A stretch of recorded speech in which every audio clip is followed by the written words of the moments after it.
Thanks, everybody. So today we're going to be talking to you about a reduced order approach to assist with reinforcement learning. And we're motivated by a robotic toy, actually, called the Katita. And so from that, we use that to actually do basically what we can call a real-to-sim problem, where we made a simulation and we're going to use reinforcement learning to help with that. So I'm going to talk about two things as part of this presentation.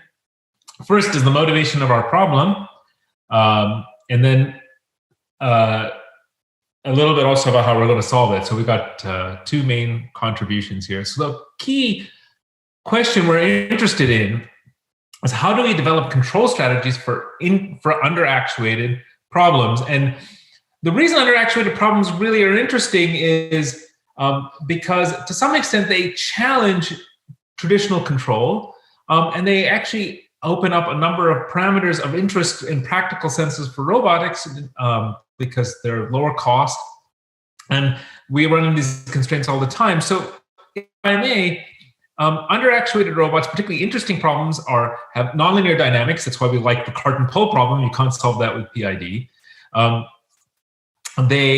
Sometimes their analytic solutions can be rather certainly not closed form, may not even be feasible to generate. Particularly if there's contact, you've got piecewise solutions if you were trying to do that, and compliance and so forth. Violate rigid body assumptions that we like to assume. And of course, to some extent, this can also be a fun project, particularly the Katita toy. So as I pointed out, underactuated robots actually come up all the time because of motor saturation. So particularly for practical robots, when we try to build them with low-cost actuators, we're going to run out of torque. And even a Porsche will run out of torque at some point, depending on what the user asks for it. So to some extent, there's just the physical realities we have, and also to some extent, the same thing happens even when we're also not only underactuated, but also underobserved. So less sensors, less actuators mean less cost. Okay. The contributions of our work are the jitterbug problem, which is a novel continuous control suite that we've generated based on this toy, and the use of reduced order methods to explore these techniques, in particular using an autoencoder to help find a more compact space for a problem where the states are, by very definition, inherently coupled. If they were all independent, you were underactuated, you would have lost control authority and game would be over. So I'm going to show you a little video of this toy here. Just give me 1 second. Here we go. So 1 second. And I had a presentation. I had the video here somewhere. 1 second. Here we go. I would blame the internet, but actually in this case, just blame my lack of skills at PowerPoint. So here's the video. And I'm going to, in the interest of making this work over long distance, I'm actually going to share the video that's also in the YouTube recording that's associated with this talk.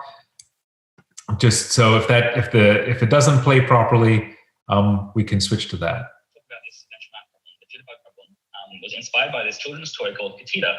So this is a wind-up toy which has a torsion spring which you wind up with your hand, and then it's got a little gearbox, and it transfers that spring torque to a flywheel and causes the little toy to jump around all over the table and sort of in a very chaotic, fast-paced motion.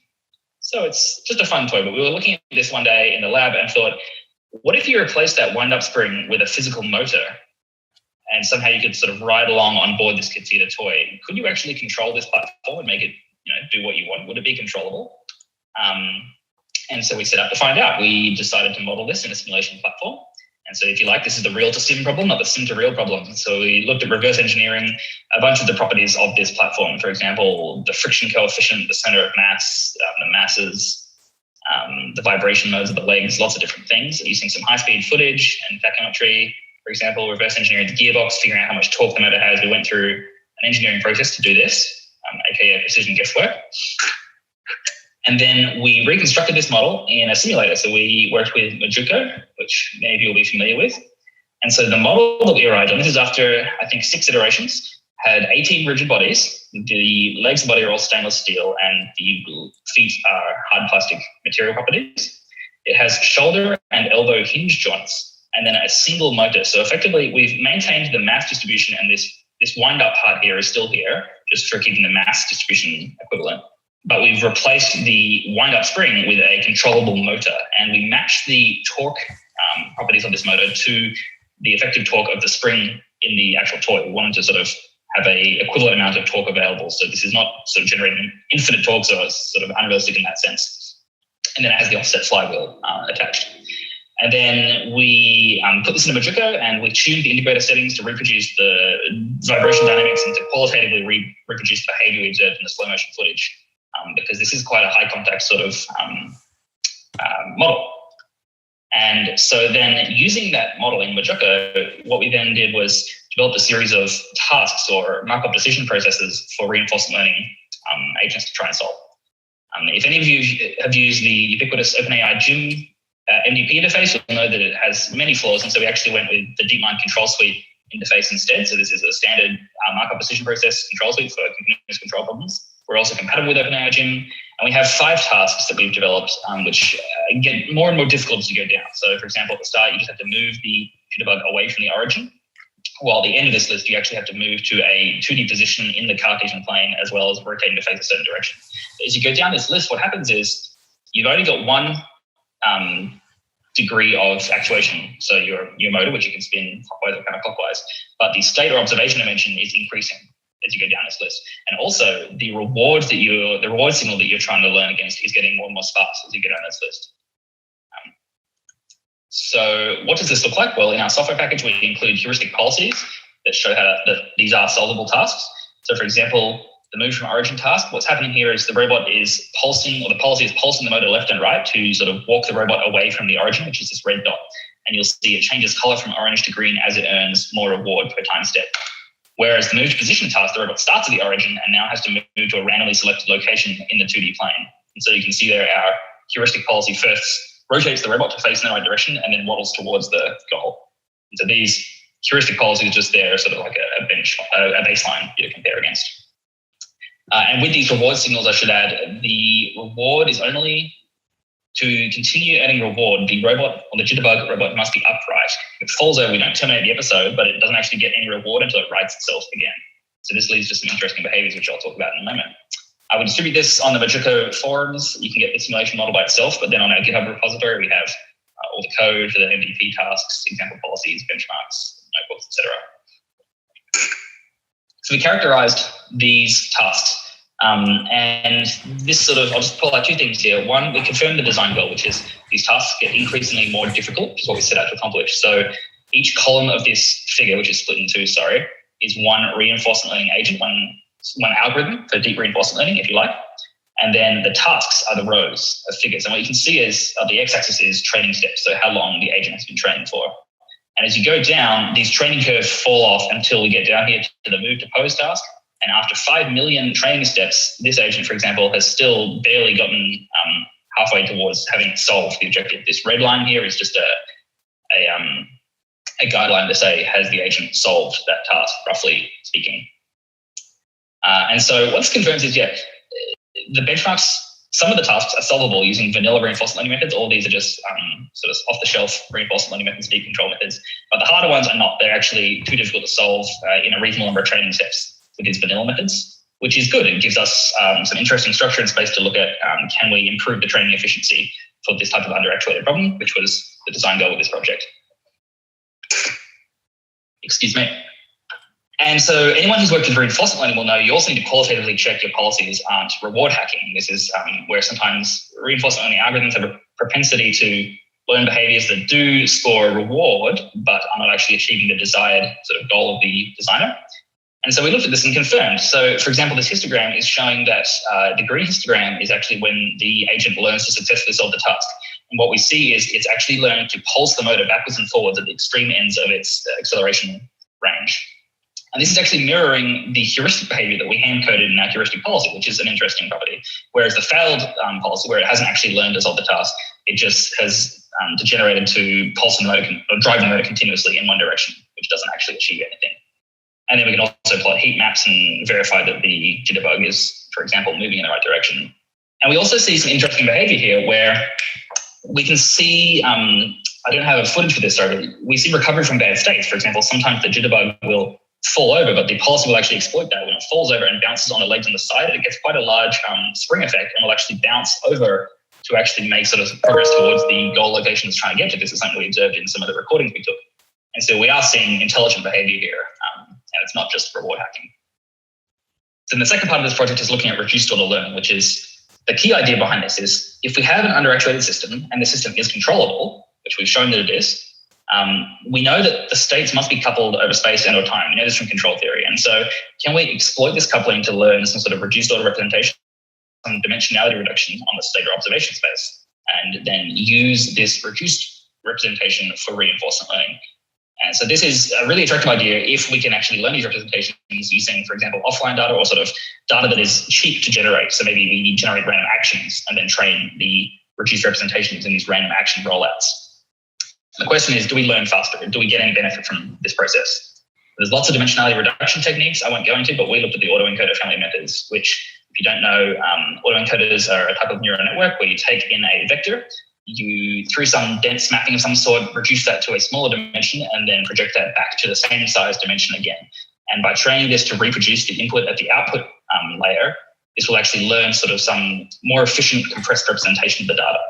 So it's a cool family of models. There's many different variations. We tried a whole bunch of them in the repository. We have code for a few different types. The one we focus on in the paper, which are the most promising results, is this denoising autoencoder, where you randomly drop input values to force the model to learn a more robust representation. So the way this works, as I said, we sample random actions and use that data to pre-train the autoencoder. And then we chop off this second half, the decoder half of this neural network. And we sort of just insert this into the standard reinforcement learning loop where you've got the environment and the agent. So now the states are coming from the environment, being transformed to this latent space, and then being passed to the reinforcement learning algorithm or the agent. I'll try to speed up just a little bit in the interest of time. We'll cut to the results. How does this work? Well, we had two observations from this denoising autoencoder results that we report in the paper. One is for simple tasks like this face and direction task, you get maybe a little bit slower or equivalent learning speed, and the learning performance, like the actual level of performance you get to asymptotically, is about equivalent.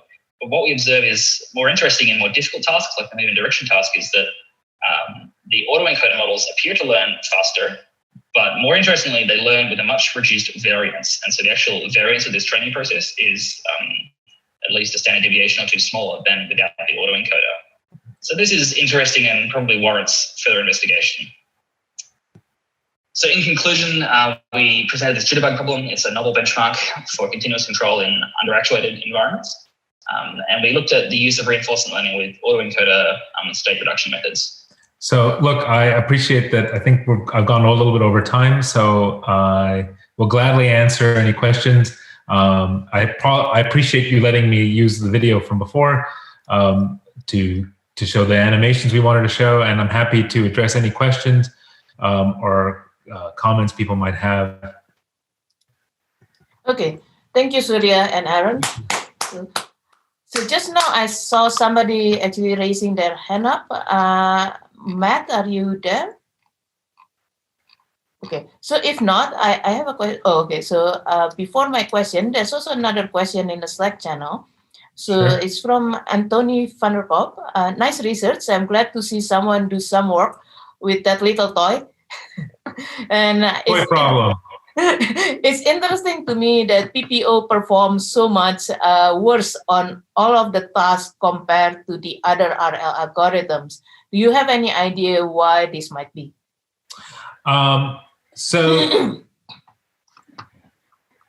Yes. So one of the reasons I think PPO does a little bit worse is actually because of the way that we start. It does actually the exploration in the beginning. So PPO and DDPG are two different classes of methods, and it also comes down to where they do the updates when they're doing their policy exploration. PPO methods, as I remember correctly, actually do the updates afterwards, after they've done the rollouts and exploration, whereas DDPG does it the other way around. It's updating the policy as it goes in its estimate. So I think that's kind of where some of this comes from. But that's not an object we looked at in detail, and that's probably something we need to look at in some future work. And to be fair, both PPO and its family of methods are advancing very rapidly in this space. So certainly something we need to look at. So here's another question. I think we still have time for that. So this is from Donald Danseru. Hi, Surya, fascinating work. I didn't catch whether the platform is using real-time sensory feedback, e.g. from IMU. Could it benefit from this for online lifelong learning? Absolutely, great question. So in the problem here, we actually get the state information directly from Majoko. So this is the most ideal case ever. We have no latency and perfect state. A future bit of work, which is in the video, is that we can actually start trying to think about using, for example, an onboard camera to give us state, and then use that as part of a perhaps deep approach to doing the processing and getting state information that would feed into this process. So certainly a great thing to do. The Majoko models that are up online have a virtual camera and have a virtual IMU, and also we've added the ability to add noise, synthetic noise to those signals and latencies, of course, more importantly for the video, as part of that training process. But that was not part of what you saw in these experiments here.